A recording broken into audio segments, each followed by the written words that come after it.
Only after Diane Keaton's passing did the world uncover the heartbreaking truth about Duke and Dexter, the two adopted children she cherished with every fiber of her being. In 2024, as Diane finalized her will to split her fortune between them, a cascade of illnesses, skin cancer, eating disorders, and pneumonia, ravaged her health, leaving her frail and vulnerable. Yet, as her strength faded, Duke and Dexter drifted away, leaving her alone in her beloved Brentwood home, only returning to urge her to sell the sanctuary she'd nurtured for 15 years. They departed without embraces, without promises to return. In her diary, discovered after her death, Diane's final words pierced the silence. I poured my heart into loving them, but maybe that love couldn't hold anyone close. Dexter and Duke no longer call me mother. How did Diane endure her final months in solitude?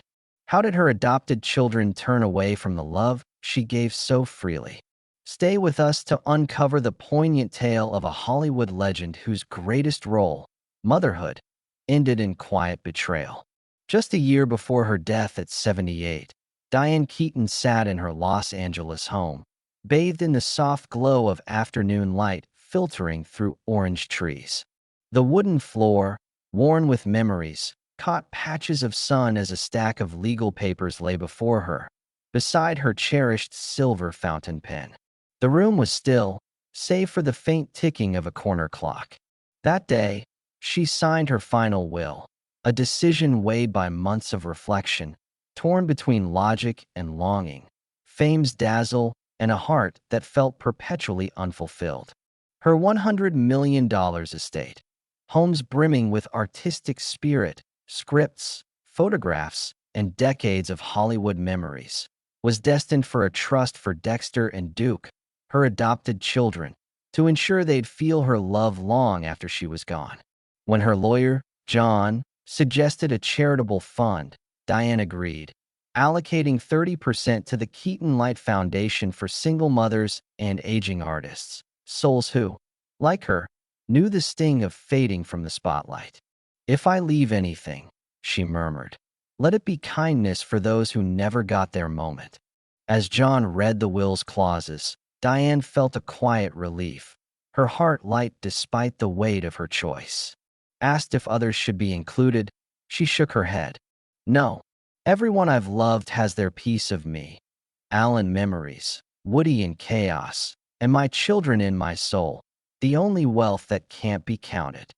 When John inquired about a personal message, she paused, then said, "If they ask who got more, write that I shared my love evenly, shaped by what each needed, one the past, one the future."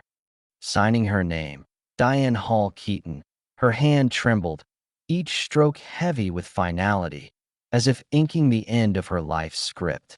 That night, sipping red wine by the window, she gazed at photos of Dexter at 10, beaming in her arms, and Duke, shyly clinging to her skirt. "I've cared for you," she whispered, voice breaking. "I just hope you feel it." Love, not money, was her true legacy, but she couldn't foresee the pain her will would unleash. Diane's love for Dexter, adopted in 1996, and Duke, in 2001, transformed her life. Motherhood, unlike her iconic roles in Annie Hall or The Godfather, taught her to live for others. She learned parenting through sleepless nights, decoding cries, and singing forgotten lullabies to soothe a feverish Dexter. At 50, adopting Duke, she laughed, "I may be old, but I can still hold a kid without dropping them." Their Brentwood home brimmed with books, film stills, and coffee's morning scent. She wrote unsent letters, tucked away in drawers. "Dexter, you taught me to hear. Duke, you taught me to wait. Thank you for giving me a role I never want to end." She brought home stones from film sets, snapshots of fleeting moments, saying, "So you'll always remember home." Her love was quiet, steady, a glow unlike her cinematic flair, a miracle she confided to a friend. "They didn't come from me, but they made me whole." Yet, as Dexter and Duke grew, their bond frayed, especially after the 2024 will. The Brentwood house, once alive with laughter, grew hollow. Diane sat at her long wooden table, staring at empty chairs, the echoes of jazz and holiday warmth gone. She thought the trust would secure their future, but it widened an unseen rift. Calls dwindled, visits were brief, and texts. Asterisk mom, I'm busy. Another day asterisk, replaced promises. One day, Dexter, her face stern, insisted Diane sell the Brentwood house, calling it too costly. Diane froze. This Pinterest house, as she fondly called it, was her heart's canvas. Every brick, chandelier, and oak table chosen with care. To her, it was memory. To Dexter, mere property. Duke echoed her, coolly urging, Mom, it's not our place anymore. Think forward. Diane nodded silently, her heart heavy with the realization that her children saw her home as a transaction. Signing the sale papers, her hand shook as it had with the will, each stroke a surrender of her past. The house would pass to strangers, its rose garden perhaps uprooted, but its soul, coffee mornings, script readings, charcoal sketches with her kids, remained hers. Diane's final public sighting was in 2024. By October 2025, illness had dimmed her light. Skin cancer, first basal cell then squamous cell, scarred her face and forced her to shun the sun she once loved. Long sleeves and wide hats became her armor, but her fragile skin ached under even soft light. Bulimia from her youth, born of Hollywood's pressure to be perfect, left her body frail. Weak digestion, worn teeth, aching bones. Pneumonia struck last, sapping her breath. Alone in her vast home, without caregivers or friends, she faced her decline. Dexter and Duke, now distant, rarely called, their visits cold and fleeting. They urged her to forego doctors or staff, citing costs, leaving her to brew cold coffee and write in her notebook, I'm still here, but the world is too quiet. She watched her wilted roses, too weak to tend them, whispering her children's names to empty walls. Friends, turned away by locked gates and curt texts. Asterisk mom needs rest asterisk, knew she wasn't fine. On sleepless nights, Diane rewatched her films, chuckling at Annie Hall, asking, was that girl happy? Her gaunt reflection in the screen's glow held no answers, only sorrow. On October 11th, 2025, a neighbor noted her absence from the garden. Emergency services found her at 8:08 a.m., slumped in her chair, a blanket over her lap, a notebook open beside cold coffee. She was gone at 79, alone. Her love for Dexter and Duke began with hope. Adopting Dexter at 50, Diane found a new self in the baby's calm gaze, whispering, we'll live together, and I'll never leave you. Duke, adopted at 1, brought laughter and warmth, his curls a spark in her quiet home. She braved Hollywood's mockery, saying, I've survived this town, nothing scares me. Motherhood, though, was unscripted, exhausting nights, tearful mornings, yet joyful. She taught them piano, art, and wonder, hiding her own fatigue behind smiles. But as they grew, cracks formed. Dexter, once gentle, turned inward, her room a fortress of rock posters and locked diaries. At 11, she snapped at Diane, you're never here, just acting. The words cut deep.